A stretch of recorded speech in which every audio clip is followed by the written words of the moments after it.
With the first pick in the 2024 WNBA draft, the Indiana Fever select Caitlin Clark, University of Iowa.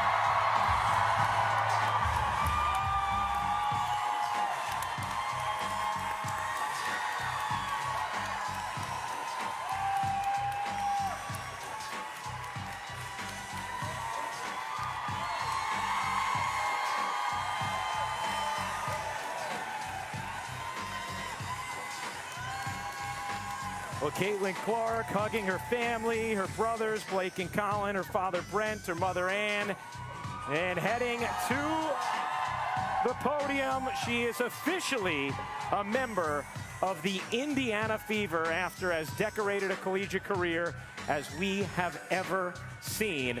Caitlin Clark, now a professional. And I'm going to start by saying, just because it was a fact that we all knew this was coming, it doesn't make it any less special. Special is the way you describe Caitlin Clark. First player in Division I history, men's or women's, with 3,000 points and 1,000 assists. She makes the right reads. She finds her teammates. She plays with an attack mentality. And like I said earlier, you're in constant conflict with yourself defending Caitlin Clark. Welcome to the WNBA. We talked about her range. She made 283 shots from 25 feet or more throughout the course of her career, more than double any other player in that time frame. And some of the questions are, well, is she going to still be allowed to play like that when she gets to the pros? Lynn Dunn said, why would you change that? This is an Indiana Fever team that is going to embrace everything about the way Caitlin Clark plays. Caitlin Clark, the first pick of the 2024 WNBA draft, and now State Farm is taking us to Holly Rowe, who is with Caitlin Clark.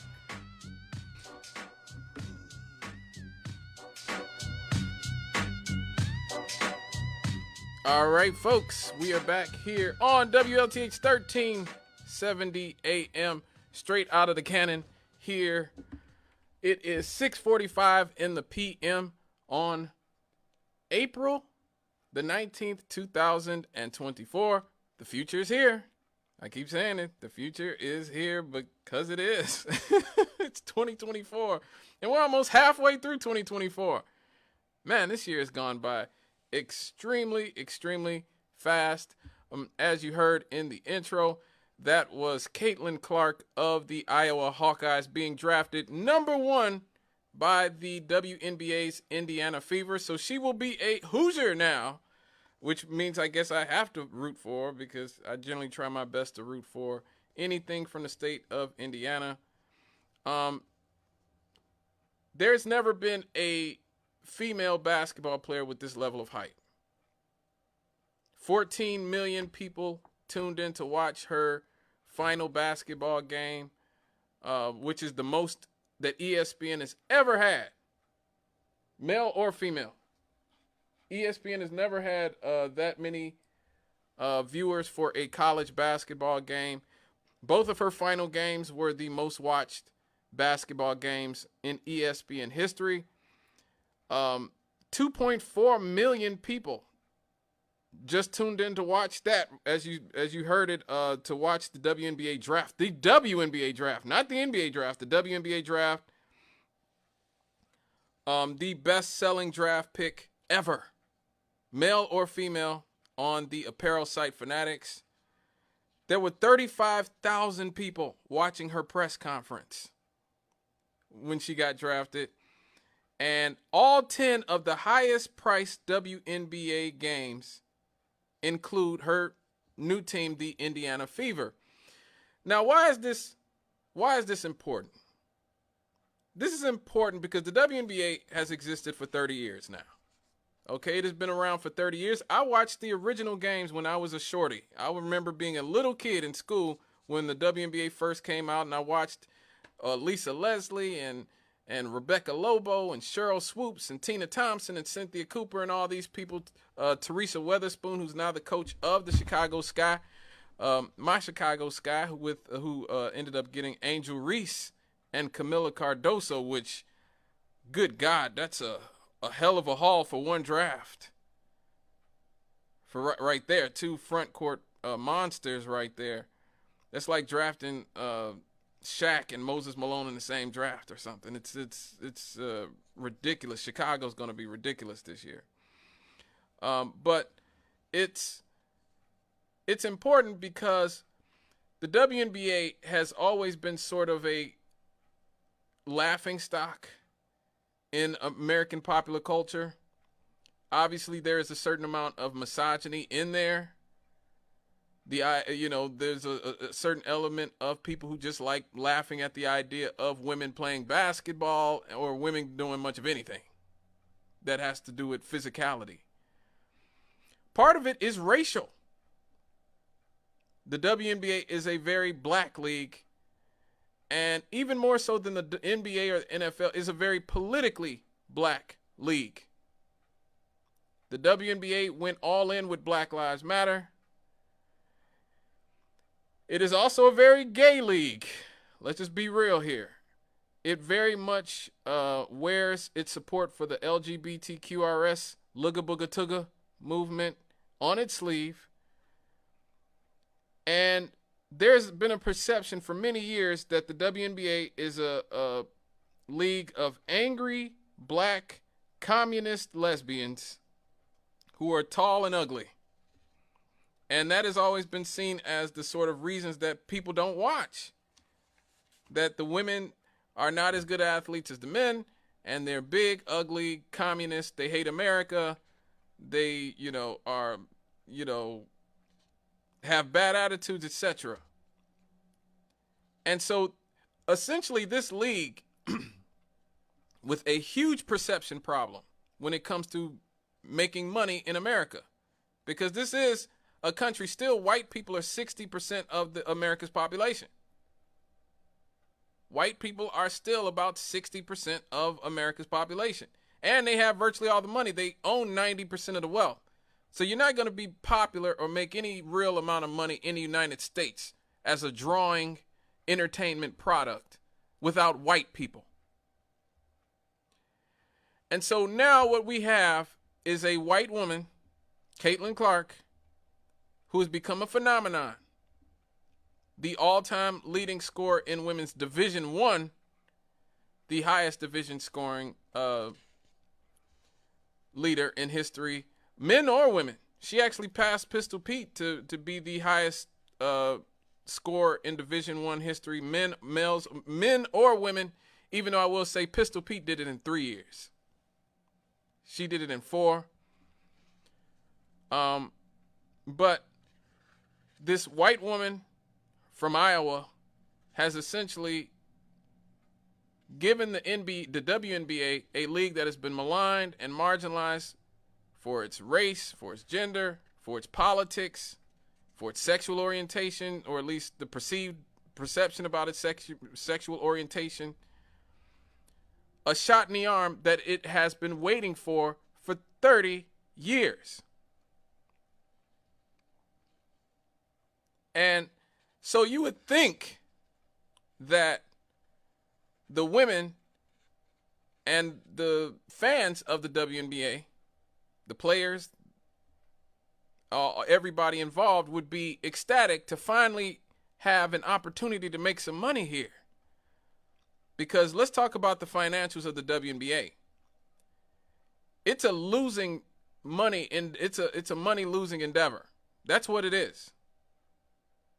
It has lost about $10 million, at least $10 million, every year it's been in existence since 1997. It has lost about $300 million.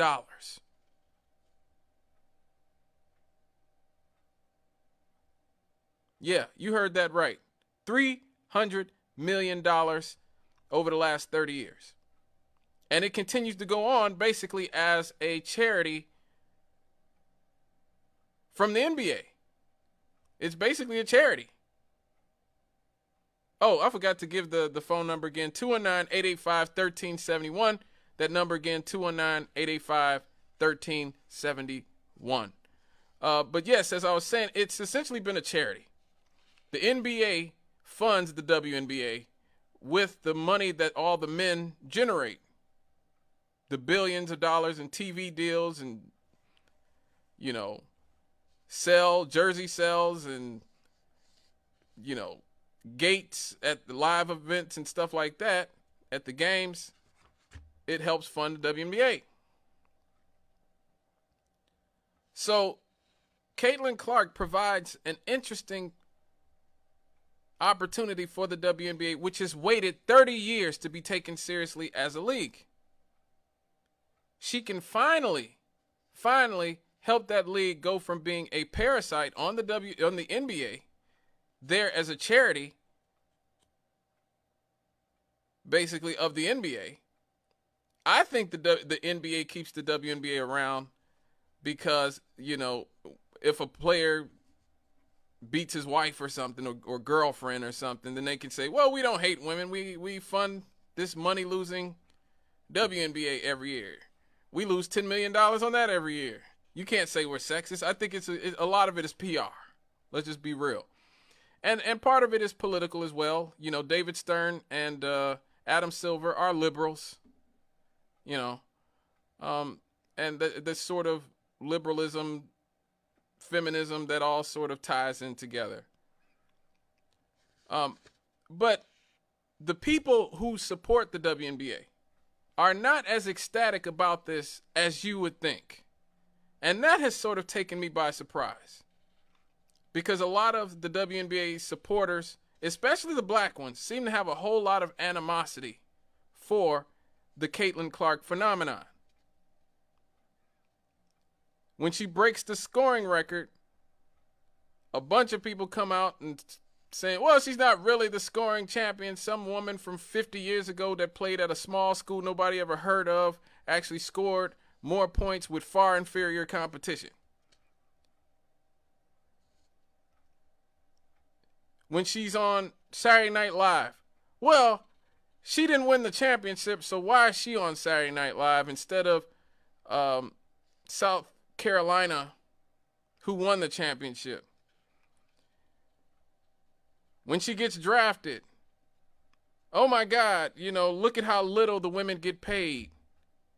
Well, as I told you, it's been a money-losing league for 30 years. The women are lucky to get paid anything at all. They're lucky to have a league.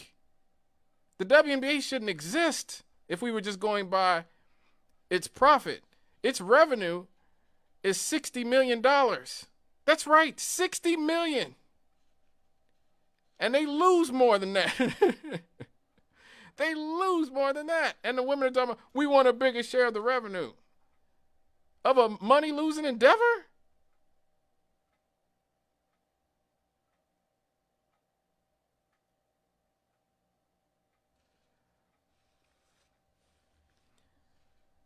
And she signed a deal with Nike for allegedly $20 million, around 20-something million dollars.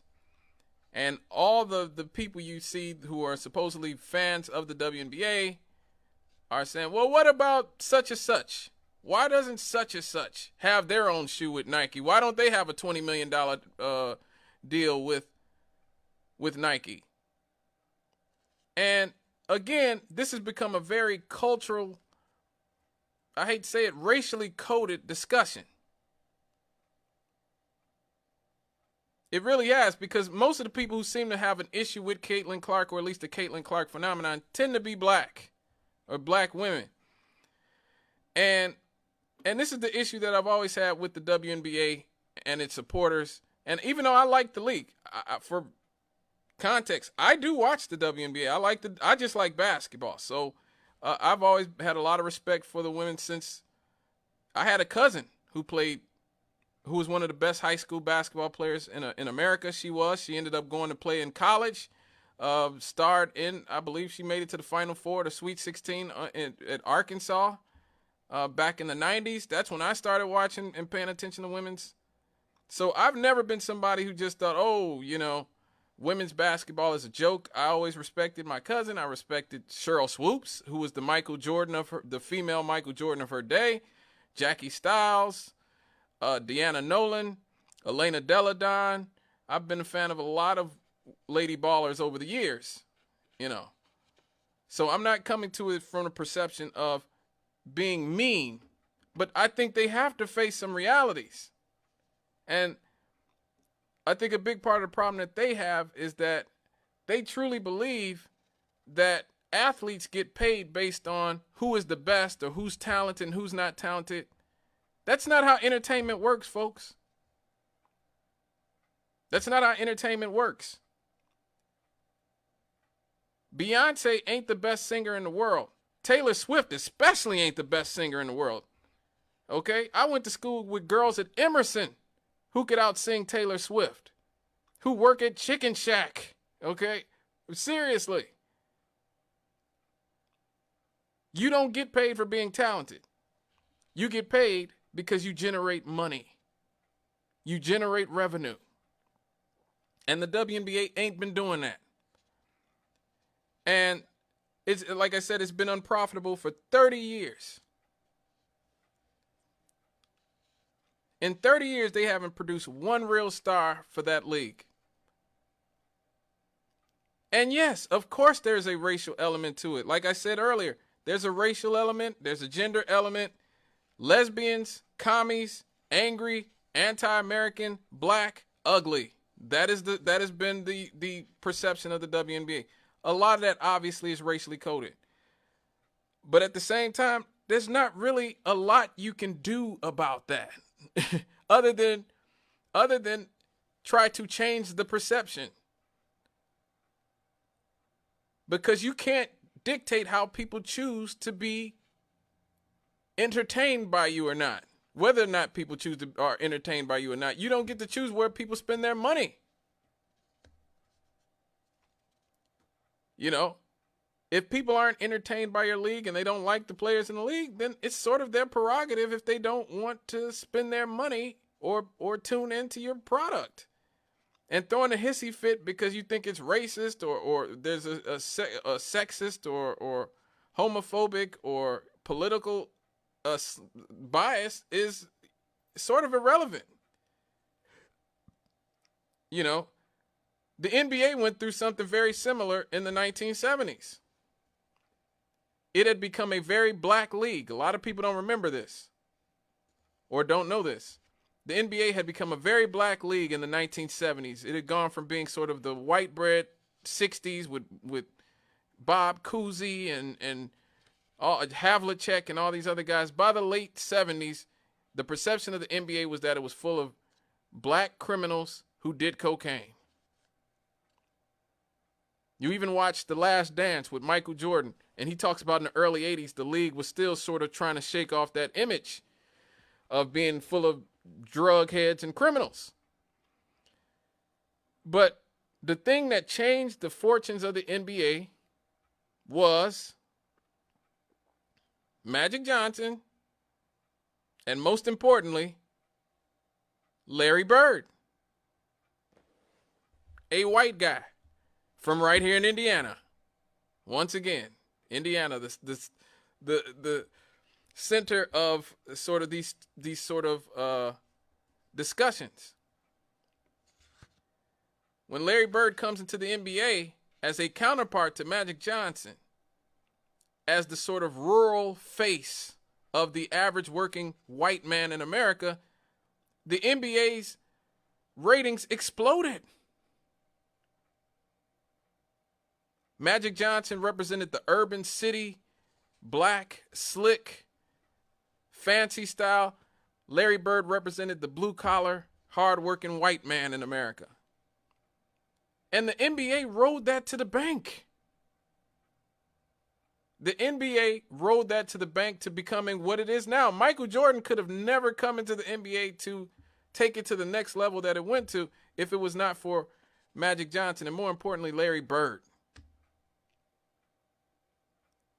Race matters in entertainment. Looks matter in entertainment. Very frivolous, petty, superficial things matter in entertainment, folks. You just sort of have to get over it on that level. Eminem's the best-selling rapper of all time. How'd that happen? How did Eminem become the best-selling rapper of a 95% black media that was invented by black folks and that is still, to this day, 95% black. How did a white man become the best? Because look, Eminem is a great lyricist. You won't find an all-time great MC who doubts Eminem's skill or talent. But obviously, Eminem's whiteness helped him connect with a much larger base. That's just how it is.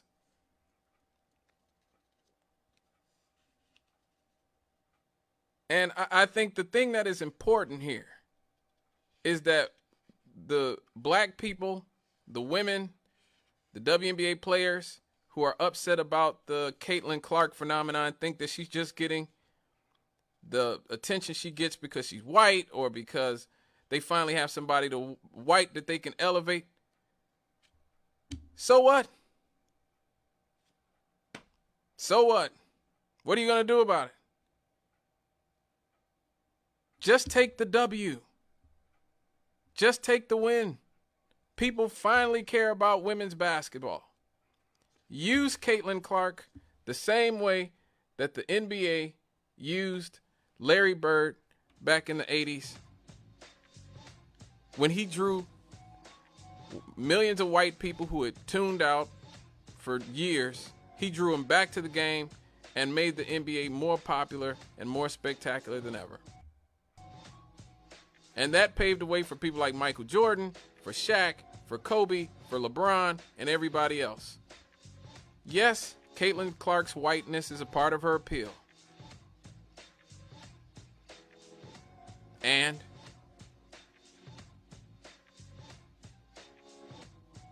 this is not the moment to criticize. This is the moment to capitalize. Capitalize off of what this woman brings to the game and the attention and the eyeballs, and use that to make the WNBA finally a profitable league that people want to watch and change that perception. All right, folks, when we come back, happy Abbies!